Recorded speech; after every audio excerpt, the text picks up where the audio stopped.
La personne humaine, dit-il, ne peut être libre et s'unir intimement avec le principe divin que parce qu'elle est elle-même, en un certain sens, divine, ou plus exactement parce qu'elle participe de la divinité.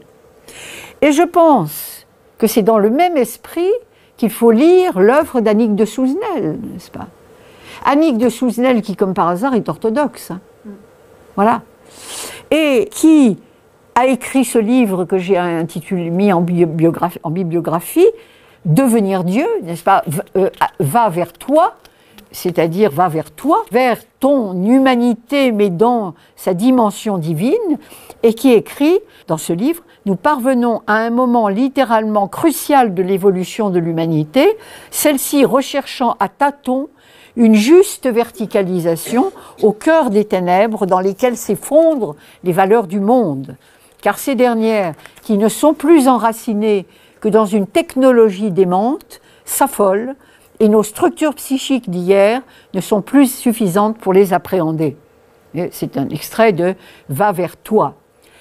Alors, devenir Dieu semble donc, dès lors qu'on débarrasse cette notion de toutes les projections égotiques, le futur le plus prometteur qui puisse être donné à l'homme, mais qui a énormément de mal à se faire entendre dans la confusion actuelle des esprits concernant le fameux transhumanisme.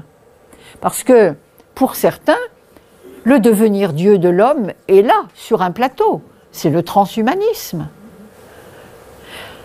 Et du transhumanisme, nous ne savons pas grand-chose, sinon qu'il y a deux voies possibles, c'est-à-dire l'avènement d'un surhomme autoréférent, débarrassé de toute référence qui ne serait pas lui, pulvérisant toutes les limites, transgressant les derniers interdits. Il n'y en a plus beaucoup, mais il y a encore l'inceste, et je pense que ça ne va pas durer très longtemps.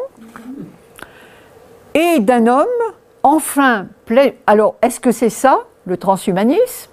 Ou bien, est-ce qu'il faut l'entendre dans la perspective que nous venons d'évoquer, c'est-à-dire d'un homme pleinement humain, car relié à la fois au terrestre et au divin, c'est-à-dire incarné, mais en même temps surhumain, en même temps divin, ce qui d'ailleurs permettrait de relier la perspective alchimique et hermétiste et la perspective chrétienne, nombre d'alchimistes d'ailleurs ayant été de très bons chrétiens. Donc de l'intelligence de ce mystère, à savoir il y a en l'homme quelque chose de plus grand que l'homme, dépend pourtant la survie des religions, qui ne pourront pas éternellement maintenir l'être humain en état de tutelle et de minorité spirituelle. Je crois qu'elle commence à s'en rendre compte, mais enfin difficilement et pas toutes au même degré.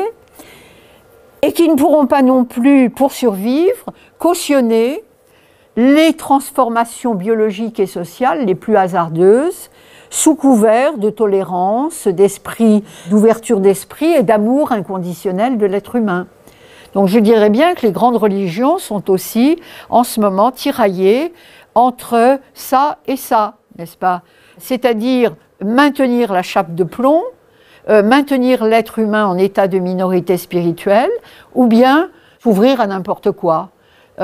Et être plus moderne que moderne. Vous voyez, ça c'est aussi l'autre tentation, disons.